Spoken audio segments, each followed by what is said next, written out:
मनुष्य जीवन का केवल एक ही उद्देश्य है, वो है प्रभु की प्राप्ति।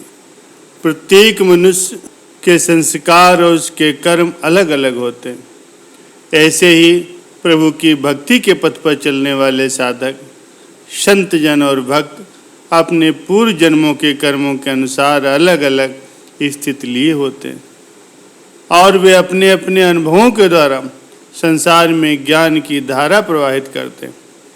ऐसे उच्च कोटि के संतों में थे अवधूत दत्तात्रेय। उन्होंने जैसे जैसे गुण ग्रहण किए वे साधन सार गर्भित हैं, भक्ति पथ पर उन्नत की ओर अग्रसर करने वाले हैं। वो कहते हैं कि मुझे मान या अपमान का कोई ध्यान नहीं और घर परिवार वालों की जो चिंता होती है वो भी मुझे नहीं। मैं अपनी आत्मा में ही रमता रहता हूँ और अपने साथ ही क्रीड़ा करता हूँ। ये शिक्षा मैंने एक बालक से ली थी, अतः उसी के समान मैं भी मौज में ही रहता हूँ। इस संसार में दो ही प्रकार के व्यक्ति निश्चिंत और परमानंद में रहते हैं। एक तो भोला भाला निश्चित नन्हा सा बालक और दूसरा वो पुरुष जो गुणातीत हो गया हो। एक बार एक कुमारी कन्या के घर उस देखने के लिए कुछ लोग आए। उस दिन उसके घर के लोग कहीं बाहर गए हुए थे, इसलिए उसने स्वयं ही उनका आतिथ्य सत्कार किया। उनको भोजन कराने के लिए वो घर के भीतर एकांत में धान कूटने लगी। उस समय उसकी कलाई में पड़ी शंख की चूड़ियां जोर जोर से बज रही थी।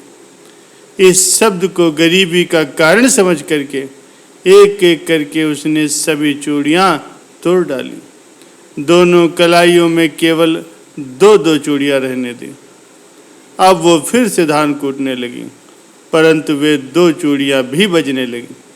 तब उसने एक एक चूड़ी और तोड़ डाली। जब दोनों कलाइयों में एक एक चूड़ी रह गई तब किसी भी प्रकार की आवाज नहीं होती। उस समय लोगों का आचार विचार निरखने परखने के लिए इधर उधर घूमता हुआ मैं भी वहां पहुंच गया। मैंने ये शिक्षा उससे ग्रहण की कि जब बहुत लोग एक साथ रहते हैं तब भी कलह होता है, और जब दो आदमी भी साथ में रहते हैं तब भी बातचीत तो होती ही है। इसलिए कुमारी कन्या की चूड़ी के समान ही अकेले ही विचरण करना चाहिए।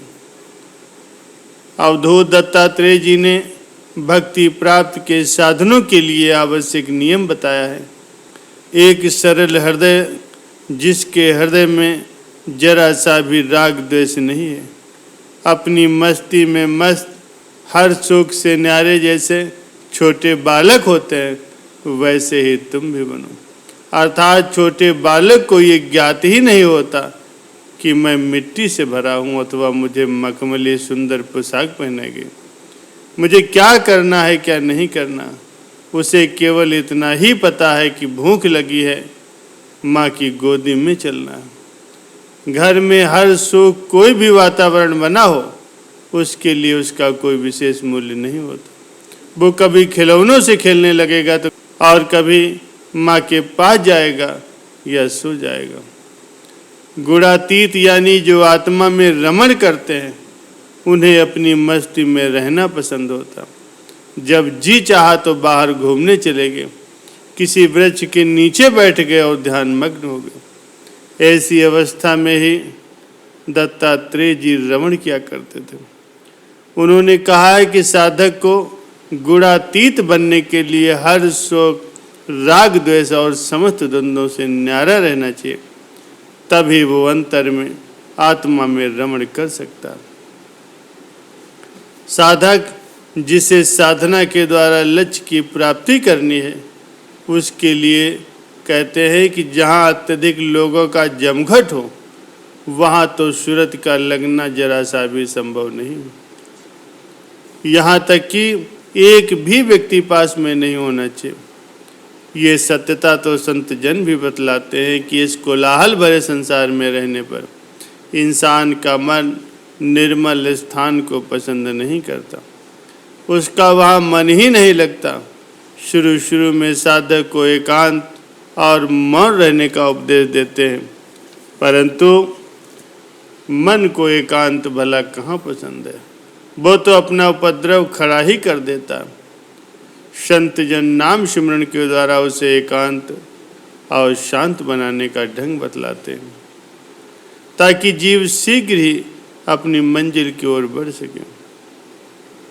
प्यारे सज्जनों, कलयुग में भगवान के नाम का कीर्तन ही एकाग्रता एवं नाम में लय होने का सुलभ साधन है। अनेक भक्तजनों ने नाम कीर्तन की ध्वनि में संगीत का सुर मिला करके तन्मयता की स्थिति को पाया। सूरज को नाम में लय करना अथवा एकाग्र करना ही प्रभु दर्शन को पाना है। छाड़े सूरत इस शरीर को, तेज पुंज में आए, दादू ऐसे मिल रहे, ज्यों जल जल समाए। सूरत रूप शरीर का, पीव के पर से होए, दादू तन मन एक रस, सिमरन कहिए सो।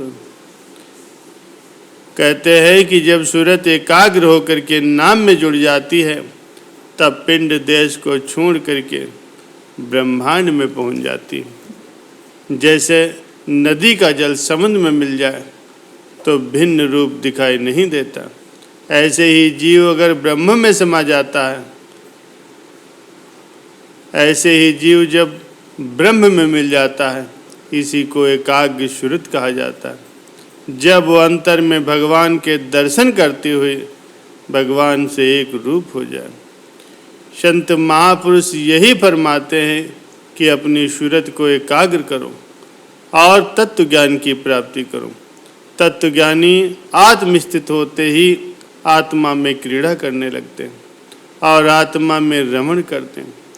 सो संतों के सत्संग में जा करके उनका सत्संग श्रवण करके एकाग्र वृत्ति से नाम का स्मरण करो और आनंद सुख का भरपूर लाभ प्राप्त करो।